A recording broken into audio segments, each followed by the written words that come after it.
Hello, my name is David Gouthro. I'm a facilitator here in beautiful British Columbia. You can see some of the background I'm forced to work in every day.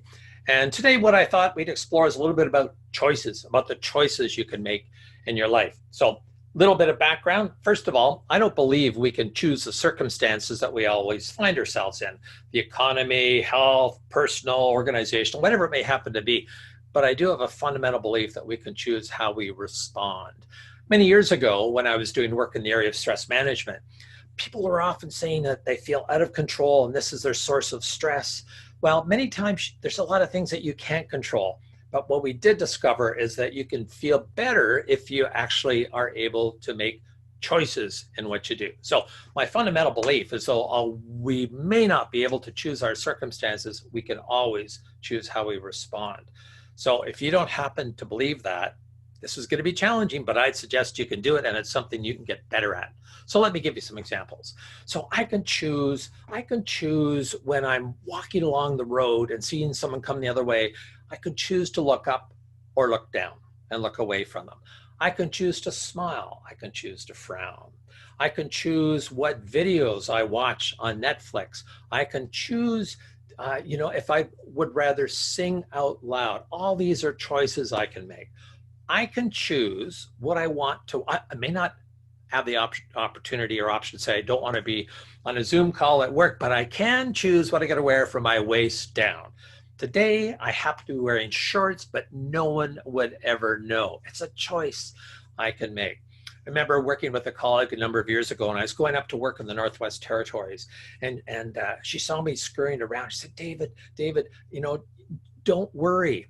Well, my choice was not to worry. My choice was to prepare, which is quite different. I felt no anxiety around that. What are some other choices? I can choose what food I want to eat. I can choose who I want to call in a spare moment. Do I want to call someone that I feel nourished by being in contact with, or do I call someone because I have to? These are choices. In any type of meeting, again, you don't have an option to decide who's in the hierarchy that you have to respond to, but you can always choose how you respond to them and set the tone and set the pace. I can, what else? An alarm. My mail courier was in yesterday and she was complaining about how just the sound of her alarm, she knows she has to get up, but she can't stand it. I pointed out that she could actually choose to have a different sound on her alarm and wake up in a much better state.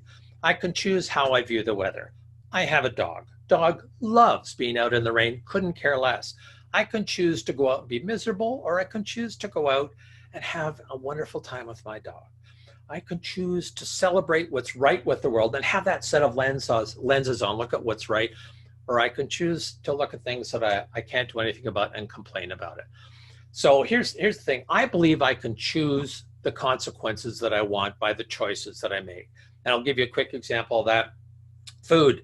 I have some really rich food, something that's filled with fat and calories. And do I want it? Yes, I want it. My choice is to take that and eat it. However, if I step back and look at the consequences I want, I'd actually like to drop a few pounds. So my choice is to drop the pounds rather than to eat or not eat what it is that's in front of me. So these are all choices we can make. First of all, you have to be willing to see them or be aware of them to make those choices. So if I was to suggest, what are some takeaways from here? Well, the first is, first of all, believe that you can choose how you respond. The second thing is to think about how you want to feel and then make a choice that will help you feel that way. And the third is to pause and be mindful of what's going on around you, because we're defined by the choices we make every day. Just reflect back on something that Viktor Frankl said in his book, Man's Search for Meaning. He said, the last of the human freedoms is to choose one's attitude in any given set of circumstances. And he wrote that while being in Nazi concentration camps. So I'm not suggesting that I should be comparing your workplace to Nazi concentration camps. But for goodness sake, if you can make choices in those incredibly adverse circumstances, where can you make them in your own? So I'd like to thank you very much for the opportunity to be with you today. I think you're doing fabulous work. Can't thank you enough for the sacrifices you make. And I hope you can find one of the choices you can make is to find moments of joy in everything that you do throughout your day.